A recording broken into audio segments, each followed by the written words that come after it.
से हैं आप सब, उम्मीद है सब खैरियत से होंगे। ईद आने वाली है तो मैंने सोचा कि ना मैं आपके साथ यखनी पुलाव की रेसिपी शेयर करूं ताकि आप भी इस रेसिपी को ट्राई कर सकें। तो मैं आज इसमें आपको बताऊंगी बहुत ही मज़े की टिप्स, बहुत ही अच्छे से टिप्स बताऊंगी कैसे आप अपनी पुलाव को अंदर से बहुत ही जूसी और बहुत ही ज़बरदस्त बनाकर तैयार कर सकते हैं। स्पाइसी भी हम इसे बनाएंगे और जूसी भी बनाएंगे ताकि खाने वाला जो है वो वाह वाह करता रह जाए। तो मैं इसमें जो भी टिप्स आपसे साथ शेयर करूंगी वो आपने ज़रूर फॉलो करनी है। तो चलते हैं रेसिपी की तरफ। मैंने ले लिया कढ़ाई और उसमें मैंने ऐड किया है बीफ है। अब मैं इसमें ऐड करूंगी पानी और इसमें मैं यहाँ पर सिर्फ पानी ही ऐड करूंगी और मैं इसमें कुछ भी ऐड नहीं करूंगी। और मैं अच्छे से अब इसको बॉयल दिलाऊंगी फुल हाई फ्लेम पे। यहाँ हमें हाई फ्लेम पे 5 मिनट तक अच्छे से बॉईल करना है अपने बीफ को। इस तरह से बॉईल करने से फ़ायदा ये होगा कि जो हमारी पुलाव में जो अक्सर गोश्त की स्मेल या गोश्त की हमक आ रही होती है वो नहीं आएगी, बहुत अच्छा फ्लेवर आएगा हमारी बीफ पुलाव में। यहाँ पर 5 मिनट हो गए हैं गोश्त को बॉईल होते हुए। यहाँ पर अब मैं फ्लेम को ऑफ कर दूँगी। स्ट्रेनर की मदद से मैं सारे जो गोश्त को बाहर निकालूंगी और ये यहाँ पर मैं तमाम गोश्त निकाल लूँगी पानी से। यहाँ पर तमाम गोश्त को मैंने जो है कि स्ट्रेनर की मदद से छान लिया है और जो पानी हमारे पास बचा था उसको मैंने वेस्ट कर दिया है। इसमें ऐड कर दिया मैंने गोश्त।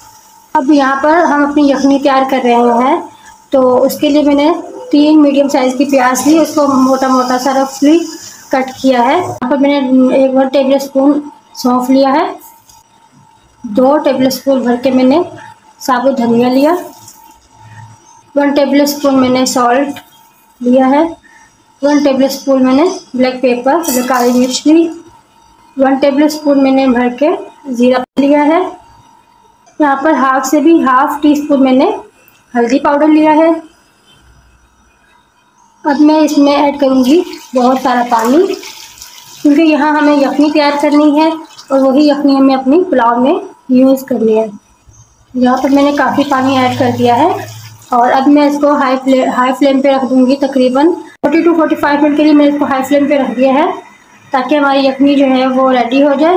अगर आप इसे कुकर में बना रहे हैं तो आप इसको तकरीबन 20 मिनट के लिए सीटी पे रख दीजिएगा।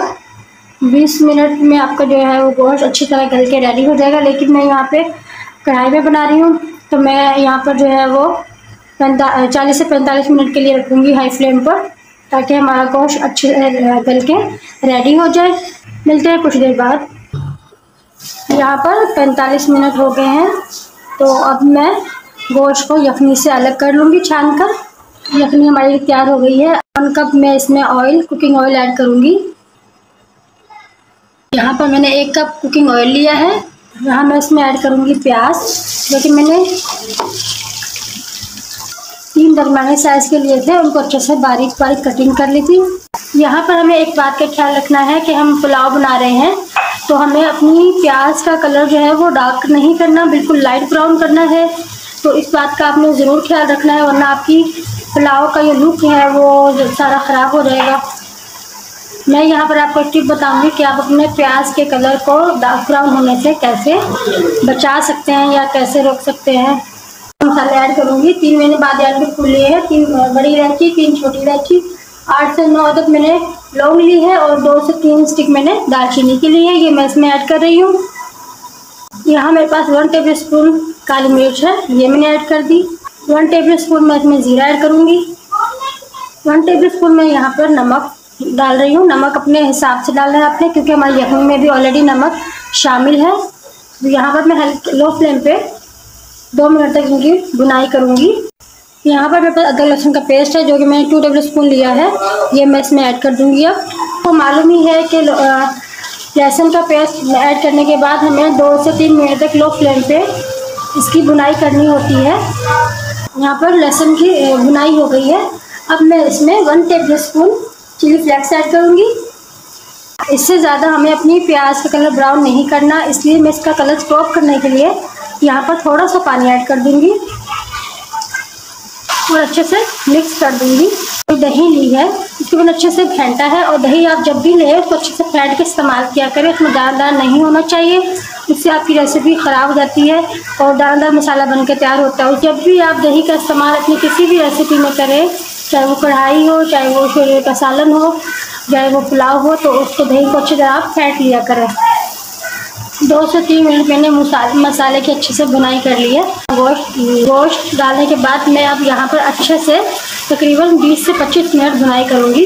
एक बात आपने हमेशा याद रखनी है कि कभी भी यखनी बनाते हुए गोश्त का सारा फ्लेवर उसमें नहीं आता, हमेशा भुनाई से गोश्त का फ्लेवर आता है पुलाव में। तो ये बात आपने बिल्कुल नहीं भूलनी, इस बात को ज़रूर अपने ज़हन में रखना है। और मैं यहाँ पर तकरीबन 25 मिनट तक अच्छे से भुनाई करूँगी। अगर आपको लगे कि आपका गोश्त लग रहा है तो आप इसमें थोड़ी सी यखनी ऐड कर सकते हैं। सादा पानी आपने बिल्कुल ऐड नहीं करना है, यखनी ही आपने ऐड करनी है। इससे हमारी पुलाव का जो जायका होगा वो लाजवाब होगा। आप इन तमाम टिप्स को ध्यान में रख कर अपनी रेसिपी बनाएंगे तो इंशाल्लाह ज़रूर तमाम घर वाले आपके खाने की तारीफ़ करेंगे। यहाँ पर 25 मिनट हो गए हैं भुनाई करते हुए। तो यहाँ पर मैंने पानी ऐड कर दिया है। अभी मैंने यखनी निकाली थी वो तमाम मैंने इसमें ऐड कर दी है। यखनी की मेजरमेंट आपने कैसे करनी है, अगर 3 कप आपके पास चावल है तो आपने 6 गिलास आपके पास यखनी होनी चाहिए ताकि आपका पुलाव अच्छे से बनकर रेडी हो। यहाँ मेरे पास 3.5 कप चावल है यानी कि 1 kg। मैंने इसमें 6.5 कप पानी ऐड किया है। आधा कप पानी इसमें पहले से ही मौजूद था, जब मैंने भुनाई कर रही थी तो मैंने इसमें ऐड किया था। कवर करके मैं 2 मिनट के लिए रख दूँगी ताकि इसमें अच्छे से बॉयल आ जाए। यहाँ पर यखनी में बॉयल आ गया है, और मैं अच्छे से चम्मच चला दूँगी ताकि नमक जो है वो कहीं ज़्यादा और कहीं कम ना हो, अच्छे से बैलेंस मिक्स हो। यहाँ पर मैं आपको नमक चेक करने का एक तरीका बताती हूँ जो कि बहुत ही आसान है, जो कि मुझे मेरी मदर ने बताया था, और उसके बाद अल्हम्दुलिल्लाह कभी भी मेरे चावलों में नमक कम या ज़्यादा नहीं हुआ, हमेशा बैलेंस होता है। तरीका ये है कि आप एक स्पून से थोड़ा सा पानी निकाल के चेक कर लें। अगर इस पानी में नमक ज़्यादा हुआ तो मतलब आपका चावलों के लिए नमक ठीक है, और अगर इस पानी में नमक कम हुआ तो इसका मतलब है कि आपको इसमें नमक और ज़्यादा ऐड करना है। और अगर इसमें नमक सही हुआ तो भी आपको थोड़ा सा नमक और ऐड करना होगा ताकि जब हम चावल इसमें मिलाएं हमारा नमक बिल्कुल परफेक्ट हो।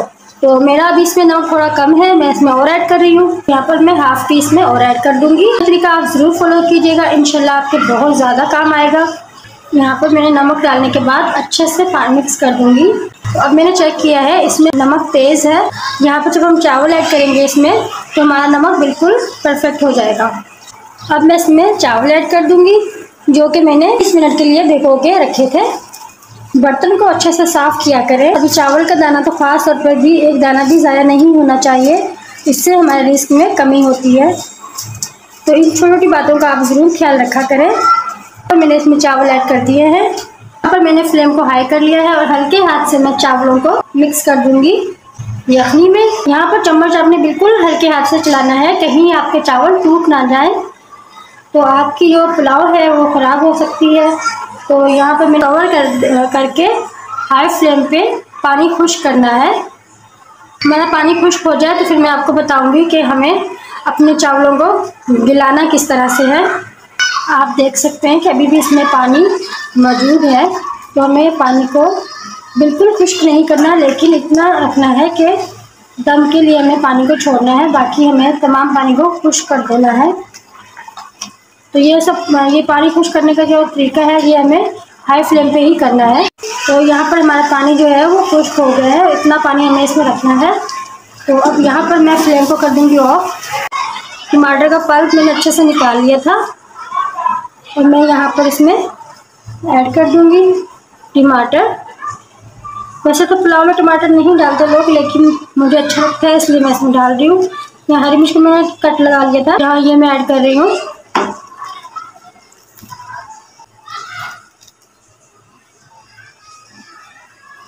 को स्पाइसी बनाने के लिए। तो अब मैं यहाँ पर इसे कवर करके रख दूँगी दम पे तकरीबन 20 मिनट के लिए। 20 मिनट का दम दूँगी। तो तवा मैंने गरम कर लिया था अच्छी तरह से और मैंने फ्लेम को यहाँ पर ऑफ कर दिया है। अब मैं 20 मिनट का दम लगा के फिर आपको दिखाती हूँ फाइनल लुक। तो एंड आपने बिल्कुल मिस नहीं करना। मिलते हैं कुछ देर बाद। यहाँ पर 20 मिनट हो गए हैं। तो अल्हम्दुलिल्लाह माशाल्लाह माशाल्लाह देखिए कितनी ज़बरदस्त पुलाव बनकर हमारी तैयार हुई है। बहुत ही ज़बरदस्त पुलाव मेरी बनकर रेडी हुई है। अगर अभी तक आपने मेरे चैनल को सब्सक्राइब नहीं किया है तो जल्दी से सब्सक्राइब कर दें। मेरी वीडियो अच्छी लगी है तो लाइक एंड शेयर ज़रूर कीजिएगा। फीडबैक में आपको मुझे ज़रूर बताना है कि आपको मेरी रेसिपी कैसी लगी। बहुत ही प्यारा सा कमेंट्स भी ज़रूर शेयर कीजिएगा मेरे साथ। तो मिलते हैं अगली वीडियो में, तब तक के लिए अल्लाह हाफिज़।